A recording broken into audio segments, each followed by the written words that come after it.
this to us, okay?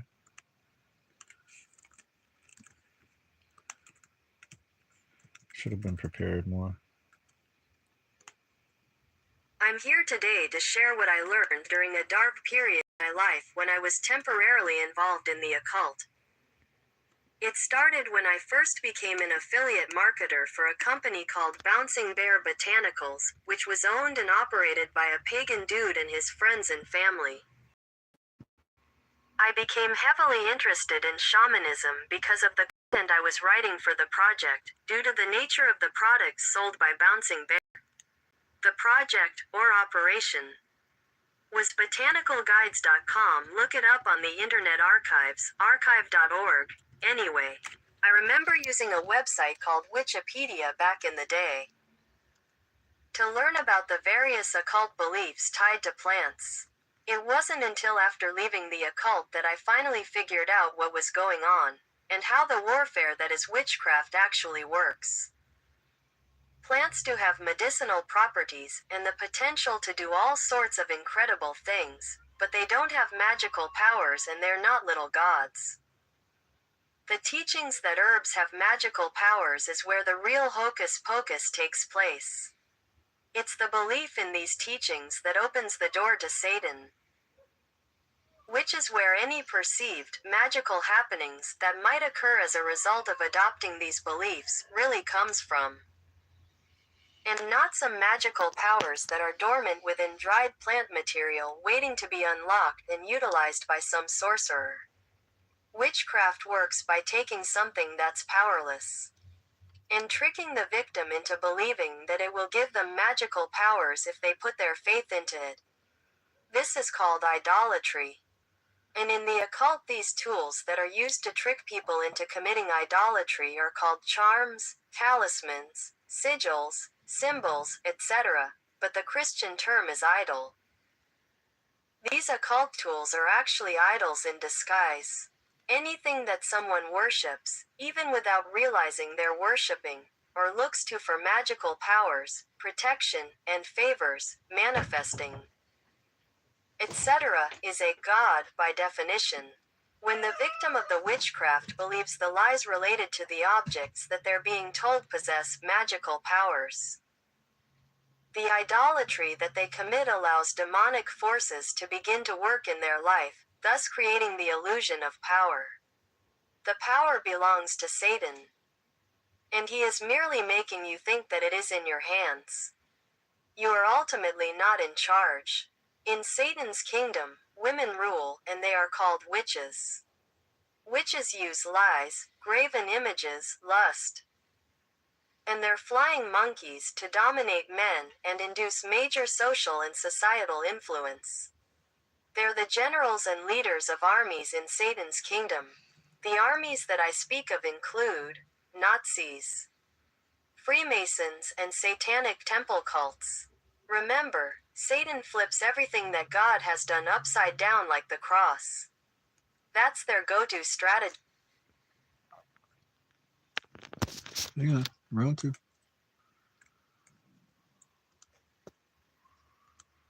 Common occult beliefs related to plants include things like the belief that certain herbs can attract love, or money, or abundance, etc. It's demonic forces that attract these things to the practitioners of witchcraft. The way it works is, only those that Satan feels won't oppose his plans, or sell out his armies if they ever find out what's really going on, are exalted and protected in the kingdom. Anyone that Satan feels will cause him and his minions problems will only experience witchcraft attacks and demonic oppression while being involved in the occult. The occult only benefits the wicked, and it only works temporarily for them until they face judgment, and it only works by methods of cheating. Nothing that you manifest with occult practices will be legitimate. It will all be tied to organized crime, or some sort of scheme or crime in one way or another. Magic is in reference to deception, not mystical powers that enable you to be godlike. As people would love to believe, witchcraft works by enchanting the victims who foolishly believe in it. thus granting Satan access so he can perform his supernatural David Copperfield-like illusions on his audience. It is not true that witches themselves have power. Witches are friends with wicked spirits, and it is Satan and his demons that perform the behind-the-scenes operations that leads to the results of a witch's spell. As previously stated in this blog, witches use deceptive teachings geared towards gaining access to you. Occult symbols, also known as graven images, charms and other covert idols, lust, and their flying monkeys to dominate men. Control secret societies and other satanic religions, and induce major social and societal influence. They do these things to serve Satan, and get rewarded in this world as a result. Graven images are perhaps their biggest weapon, because it is those symbols that gives the enemy power and access to his victims. And because those symbols are one of the core figures of all pagan religions and belief systems. You can't belong to a pagan belief system without having faith that symbols provide protection. And magical powers. 5. This means that since witches were the original eaters of the fruit from the book of Genesis and the Garden of Eden, and since we can connect that fruit to being various ethnobotanicals and the cultures who consumed them religiously, that likewise we can safely connect all occult teachings to being derived from the use of various fruit, psychedelic and poisonous ethnobotanicals.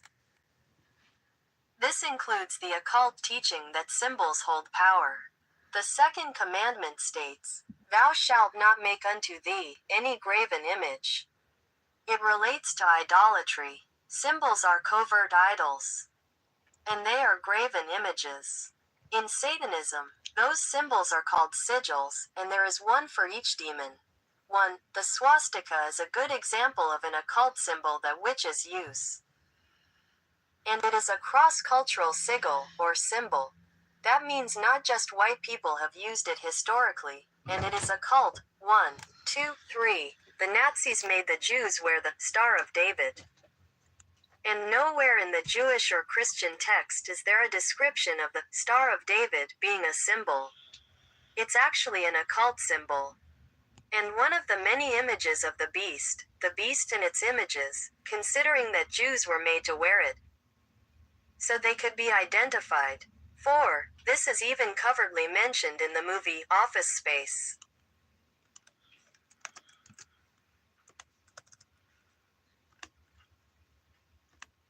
The biggest lie told in Satan's kingdom is that you'll be granted power. All power and protection offered by the enemy is a fraud, and only emulates these things. Jews who wander foolishly into satanic territories will never excel in occult arts, as they were never meant to associate with that realm in the first place. See Jeremiah chapter 11 verses 9 to 11. Notice 911 in the number sequence there. However, there are plenty of medicinal plants on the planet, and God absolutely put them there to be used as medicine. One must learn to discern between witchcraft and medicine, because there is a connection between modern medicine and the occult, as well as a connection between the occult and the illegal drug trade. All satanic religions came from people eating the fruit from the book of Genesis, and the experience that they had while under the influence of those drugs, in this case, certain ethnobotanicals. It is those plants that pagan religions use to commune with the dead, predict the future, practice divination, and other witchcraft-related dark arts. Sources to back that up can be found all across this website on various pages that related to these ethnobotanicals that I speak of here. It was Eve who first ate of the fruit from the book of Genesis, and that is why witches are women. When Eve ate the fruit, that's where the first witch was born. And where all occult societies can be traced back to, and it is women that are ultimately at the top in Satan's kingdom. Eve was targeted because she's the submissive one. And because her sexuality was to be weaponized by the serpent and used to bring man to its knees, and under the rule of Satan, via womankind.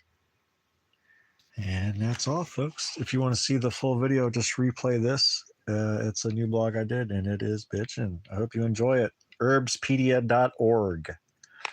Herbspedia.org. Yeah. Peace out, y'all. I love y'all. Please subscribe, like, comment, share. If you want me to sub or comment on anything, let me know. I love y'all.